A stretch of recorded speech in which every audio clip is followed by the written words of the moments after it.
കായലുകളുടെ രാജ്ഞി എന്നറിയപ്പെടുന്ന കേരളത്തിലെ കായൽ. ആൻസർ ശാസ്താംകോട്ട കായൽ. കൊല്ലം ജില്ലയിലെ ശാസ്താംകോട്ട കായലാണ് കായലുകളുടെ രാജ്ഞി എന്നറിയപ്പെടുന്ന കേരളത്തിലെ കായൽ. അതുപോലെ തന്നെ കേരളത്തിലെ ഏറ്റവും വലിയ ശുദ്ധജല തടാകമാണ് ശാസ്താംകോട്ട. ഈ ശാസ്താംകോട്ട കായലിൻ്റെ ആകൃതി എന്ന് പറയുന്നത് എഫ് ആകൃതിയാണ്. അപ്പോൾ കായലുകളുടെ രാജ്ഞി, കേരളത്തിലെ ഏറ്റവും വലിയ ശുദ്ധജല തടാകം, എഫ് ആകൃതിയിൽ കാണപ്പെടുന്ന കായൽ ഏത് എന്നൊക്കെ ചോദിച്ചു കഴിഞ്ഞാൽ ഇതിനൊക്കെ ഉത്തരം ശാസ്താംകോട്ട കായലാണ്. കർണാടക, തമിഴ്നാട് എന്നിവയുമായി അതിർത്തി പങ്കിടുന്ന കേരളത്തിലെ താലൂക്ക്. ആൻസർ സുൽത്താൻ ബത്തേരി. കർണാടകയും തമിഴ്നാടുമായി അതിർത്തി പങ്കിടുന്ന കേരളത്തിലെ താലൂക്കാണ് സുൽത്താൻ ബത്തേരി. ഈ സുൽത്താൻ ബത്തേരിയുടെ പഴയകാല പേരാണ് ഗണപതി വട്ടം. സുൽത്താൻ ബത്തേരിയുടെ പഴയകാല പേരാണ് ഗണപതി വട്ടം. അതുപോലെ തന്നെ സുൽത്താൻ ബത്തേരി വാച്ച് ടവർ നിർമ്മിച്ചത് ടിപ്പു സുൽത്താനാണ്. കർണാടക, തമിഴ്നാട് എന്നിവയുമായി അതിർത്തി പങ്കിടുന്ന കേരളത്തിലെ താലൂക്ക് സുൽത്താൻ ബത്തേരി. സുൽത്താൻ ബത്തേരിയുടെ പഴയ പേരാണ് ഗണപതി വട്ടം. അതുപോലെ തന്നെ സുൽത്താൻ ബത്തേരി വാച്ച് ടവർ നിർമ്മിച്ചത് ടിപ്പു സുൽത്താൻ. പശ്ചിമഘട്ടത്തിലെ ഏറ്റവും വലിയ ചുരം ഏത്? ആൻസർ പാലക്കാട് ചുരം. പശ്ചിമഘട്ടത്തിലെ ഏറ്റവും വലിയ ചുരമാണ് പാലക്കാട് ചുരം. അതുപോലെ തന്നെ പശ്ചിമഘട്ടത്തിലെ ആകെ ചുരങ്ങളുടെ എണ്ണം എന്ന് ചോദിച്ചു കഴിഞ്ഞാൽ 16 എണ്ണമാണ്. പശ്ചിമഘട്ടത്തിലെ ആകെ ചുരങ്ങളുടെ എണ്ണം 16.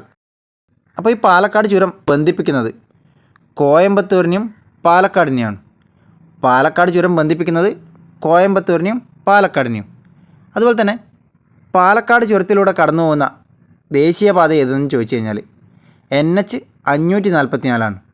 പാലക്കാട് ചുരത്തിലൂടെ കടന്നു പോകുന്ന ദേശീയപാത NH 544. അതുപോലെ തന്നെ പാലക്കാട് ചുരത്തിലൂടെ ഒഴുകുന്ന നദി എന്ന് ചോദിച്ചു കഴിഞ്ഞാൽ ഭാരതപ്പുഴയാണ്. പാലക്കാട് ചുരത്തിലൂടെ ഒഴുകുന്ന നദി ഭാരതപ്പുഴ. കേരളത്തിലെ ആദ്യ അഡ്വഞ്ചർ ടൂറിസം അക്കാദമി നിലവിൽ വന്നതെവിടെ? ആൻസർ ശാസ്താംപാറ. തിരുവനന്തപുരത്തെ ശാസ്താംപാറയിലാണ് കേരളത്തിലെ ആദ്യ അഡ്വഞ്ചർ ടൂറിസം അക്കാദമി നിലവിൽ വന്നത്. ഇന്ത്യയിലെ ആദ്യത്തെ ബയോളജിക്കൽ പാർക്ക്. ആൻസർ അഗസ്ത്യാർകൂടം. ഇന്ത്യയിലെ ആദ്യത്തെ ബയോളജിക്കൽ പാർക്കാണ് അഗസ്ത്യാർകൂടം. ഈ അഗസ്ത്യാർകൂടം യുനെസ്കോ ലിസ്റ്റിൽ ഉൾപ്പെട്ടത് 2016. അഗസ്ത്യാർകൂടത്തെ യുനെസ്കോ ലിസ്റ്റിൽ ഉൾപ്പെടുത്തിയത് 2016. അതുപോലെ തന്നെ ഈ അഗസ്ത്യാർകൂടം സ്ഥിതി ചെയ്യുന്ന താലൂക്ക് എന്ന് ചോദിച്ചു കഴിഞ്ഞാൽ നെടുമങ്ങാടാണ്. അഗസ്ത്യാർകൂടം സ്ഥിതി ചെയ്യുന്ന താലൂക്ക് നെടുമങ്ങാട് താലൂക്കിലാണ്. കേരളത്തിലെ ആദ്യ സമ്പൂർണ്ണ പച്ചത്തുരുത്ത് ജില്ല. ആൻസർ തിരുവനന്തപുരം. തിരുവനന്തപുരമാണ് കേരളത്തിലെ ആദ്യത്തെ സമ്പൂർണ്ണ പച്ചത്തുരുത്ത് ജില്ല. കേരളത്തിലെ ആദ്യ eco tourism project. Answer Thenmala. Kollam ജില്ലയിലെ തെന്മലയിലാണ് കേരളത്തിലെ ആദ്യത്തെ ഇക്കോ ടൂറിസം പ്രോജക്റ്റ് ആരംഭിച്ചത്.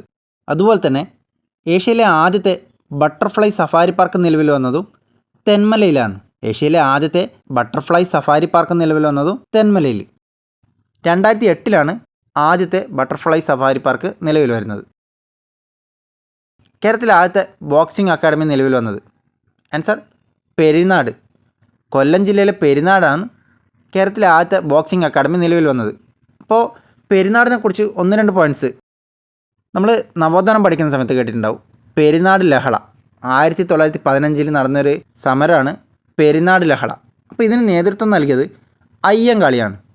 പെരിനാട് ലഹളയ്ക്ക് നേതൃത്വം നൽകിയത് അയ്യങ്കാളി. ഈ പെരിനാട് ലഹളയുടെ മറ്റൊരു പേരാണ് കല്ലുമാല സമരം. പെരിനാട് ലഹളയുടെ മറ്റൊരു പേരാണ് കല്ലുമാല സമരം. കേരളത്തിലെ ആദ്യ ദേശീയ ജലപാത. Answer NW3. കേരളത്തിലെ ആദ്യത്തെ ദേശീയ ജലപാതയാണ് NW3.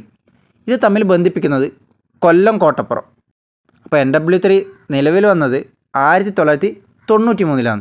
അപ്പോൾ അതിനുശേഷം ഇത് കോഴിക്കോട് വരെ നീട്ടിയിട്ടുണ്ട്. അതുപോലെ തന്നെ ഈ NW3യുടെ മറ്റൊരു പേരാണ് വെസ്റ്റ് കോസ്റ്റ് കനാൽ. NW3 അറിയപ്പെടുന്ന മറ്റൊരു പേരാണ് വെസ്റ്റ് കോസ്റ്റ് കനാൽ.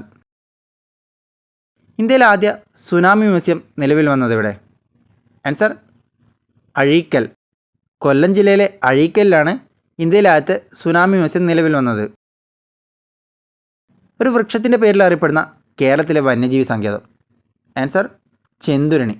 ഒരു വൃക്ഷത്തിൻ്റെ പേരിൽ അറിയപ്പെടുന്ന കേരളത്തിലെ വന്യജീവി സങ്കേതമാണ് ചെന്തുരണി. 1984 ചെന്തുരുണി വന്യജീവി സങ്കേതം നിലവിൽ വന്നത്? ഈ ചെന്തുരുണിയുടെ ശാസ്ത്രീയ നാമം എന്ന് പറയുന്നത് ഗ്ലൂട്ട ട്രാവൻകൂറിക്കാണ്. ചെന്തുരുണിയുടെ ശാസ്ത്രീയ നാമം എന്ന് പറയുന്നത് ഗ്ലൂട്ട ട്രാവൻകൂറിക്ക. കേരളത്തിലെ ആദ്യത്തെ തീരദേശ പോലീസ് സ്റ്റേഷൻ? ആൻസർ നീണ്ടകര. കേരളത്തിലെ ആദ്യത്തെ തീരദേശ പോലീസ് സ്റ്റേഷനാണ് നീണ്ടകര. കൊല്ലം ജില്ലയിലെ നീണ്ടകരയാണ് കേരളത്തിലെ ആദ്യത്തെ തീരദേശ പോലീസ് സ്റ്റേഷൻ. കേരളത്തിലെ ആദ്യ കണ്ടൽ ഗവേഷണ കേന്ദ്രം ഏത്? ആൻസർ ആയിരംതെങ്ങ്. കൊല്ലം ജില്ലയിലെ ആയിരംതെങ്ങാണ് കേരളത്തിലെ ആദ്യത്തെ കണ്ടൽ ഗവേഷണ കേന്ദ്രം. അതുപോലെ തന്നെ കണ്ടൽ മ്യൂസിയമാണ് ചോദിച്ചിട്ടുണ്ടെങ്കിൽ കൊയിലാണ്ടിയാണ് ആൻസർ. കണ്ടൽ ഗവേഷണ കേന്ദ്രം ആയിരംതെങ്ങും കണ്ടൽ മ്യൂസിയം കോഴിക്കോട് ജില്ലയിലെ കൊയിലാണ്ടിയാണ്. പാലരുവി വെള്ളച്ചാട്ടം സ്ഥിതി ചെയ്യുന്നത് എവിടെ? ആൻസർ കൊല്ലം. കൊല്ലം ജില്ലയിലെ കല്ലട നദിയിലാണ് പാലരുവി വെള്ളച്ചാട്ടം സ്ഥിതി ചെയ്യുന്നത്. അതുപോലെ തന്നെ കൺഫ്യൂഷൻ ആക്കുന്ന മറ്റൊരു ചോദ്യമാണ് പെരുന്തേനരുവി വെള്ളച്ചാട്ടം സ്ഥിതി ചെയ്യുന്നത്. അപ്പോൾ പത്തനംതിട്ടയിലെ പമ്പ നദിയിലാണ് പെരുന്തേനരുവി സ്ഥിതി ചെയ്യുന്നത്. അപ്പോൾ അത് ഓർമ്മിക്കാൻ ഒരു കാര്യം ഒന്ന് കണക്ട് ചെയ്ത് വെക്കുക. പെരുമ്പാമ്പ് എന്ന് ഓർമ്മിക്കുക. പെരുമ്പാമ്പ്, പെരുന്തേനരുവി, പമ്പ, അതൊന്ന് കണക്ട് ചെയ്ത് വെക്കുക. കേരളത്തിലെ ആദ്യ കടലാസ് രഹിത തദ്ദേശ സ്വയംഭരണ സ്ഥാപനം? ആൻസർ ഇരവിപേരൂർ ഗ്രാമപഞ്ചായത്ത്. കൊല്ലം ജില്ലയിലെ ഇരവിപേരൂരാണ് കേരളത്തിലെ ആദ്യത്തെ കടലാസ് രഹിത തദ്ദേശ സ്വയംഭരണ സ്ഥാപനം. അതുപോലെ തന്നെ ഈ ഇരവിപേരൂരിൻ്റെ 1-2 പ്രത്യേകതകളാണ്. പൊതുജനങ്ങൾക്ക് സൗജന്യ വൈഫൈ നൽകിയ ആദ്യ പഞ്ചായത്ത്. പൊതുജനങ്ങൾക്ക് സൗജന്യ വൈഫൈ നൽകിയ ആദ്യ പഞ്ചായത്താണ് ഇരവിപേരൂർ. അതുപോലെ തന്നെ പ്രധാനമന്ത്രിയുടെ പൊതുഭരണ അവാർഡ് നേടിയ ഇന്ത്യയിലെ ആദ്യ ഗ്രാമപഞ്ചായത്ത്. പ്രധാനമന്ത്രിയുടെ പൊതുഭരണ അവാർഡ് നേടിയ ഇന്ത്യയിലെ ആദ്യ ഗ്രാമപഞ്ചായത്ത് കൂടിയാണ് ഇരവിപേരൂർ. കേരളത്തിലെ ആദ്യ സ്വകാര്യ ജലവൈദ്യുത പദ്ധതി? ആൻസർ മണിയാർ. കേരളത്തിലെ ആദ്യത്തെ സ്വകാര്യ ജലവൈദ്യുത പദ്ധതിയാണ് മണിയാർ. ഏറ്റവും വലിയ സ്വകാര്യ ജലവൈദ്യുത പദ്ധതി ഏതെന്ന് ചോദിച്ചു കഴിഞ്ഞാൽ കുത്തുങ്കലാണ്. ആദ്യത്തേത് മണിയാറും വലുത് കുത്തുങ്കലും. ഇന്ത്യയിലെ ആദ്യത്തെ തേനീച്ച പാർക്ക് നിലവിൽ വന്നത് ഇവിടെ? ആൻസർ മാവേലിക്കര. ആലപ്പുഴ ജില്ലയിലെ മാവേലിക്കരയിലാണ് ഇന്ത്യയിലെ ആദ്യത്തെ തേനീച്ച പാർക്ക് നിലവിൽ വന്നത്. സമുദ്രനിരപ്പിൽ നിന്നും താഴ്ന്ന കേരളത്തിലെ പ്രദേശം? ആൻസർ കുട്ടനാട്. സമുദ്രനിരപ്പിൽ നിന്നും താഴ്ന്ന കേരളത്തിലെ പ്രദേശമാണ് കുട്ടനാട്. അപ്പോൾ കുട്ടനാടിൻ്റെ 1-2 പ്രത്യേകതകൾ. കേരളത്തിൻ്റെ നെല്ലറ എന്നറിയപ്പെടുന്ന പ്രദേശമാണ് കുട്ടനാട്. കേരളത്തിൻ്റെ നെല്ലറ എന്നറിയപ്പെടുന്ന പ്രദേശം കുട്ടനാട്. അതുപോലെ തന്നെ കേരളത്തിൻ്റെ ഹോളണ്ട് അഥവാ നെതർലാൻഡ് എന്നൊക്കെ അറിയപ്പെടുന്നത് കുട്ടനാടാണ്. പമ്പയുടെ ദാനം എന്നറിയപ്പെടുന്നതും കുട്ടനാടാണ്. അപ്പോൾ സമുദ്രനിരപ്പിൽ നിന്നും താഴ്ന്ന പ്രദേശമാണ് കുട്ടനാട്. കേരളത്തിൻ്റെ നെല്ലറ, കേരളത്തിൻ്റെ ഹോളണ്ട് അഥവാ നെതർലാൻഡ്, അതുപോലെ തന്നെ പമ്പയുടെ ദാനം എന്നറിയപ്പെടുന്നതും കുട്ടനാടാണ്. കേരളത്തിലെ ആദ്യത്തെ ഇക്കോ കയർ ഗ്രാമം? ആൻസർ ഹരിപ്പാട്. കേരളത്തിലെ ആദ്യത്തെ ഇക്കോ കയർ ഗ്രാമമാണ് ഹരിപ്പാട്. മയൂര സന്ദേശത്തിൻ്റെ നാട് എന്ന് ചോദിച്ചു കഴിഞ്ഞാലും ഹരിപ്പാടാണ് ഉത്തരം. കേരളത്തിലെ ആദ്യത്തെ ഇക്കോ കയർ ഗ്രാമം മയൂര സന്ദേശത്തിൻ്റെ നാട്. അതുപോലെ തന്നെ കേരളത്തിൻ്റെ ക്ഷേത്ര നഗരം എന്ന് ചോദിച്ചു കഴിഞ്ഞാൽ അതും ഹരിപ്പാടാണ്.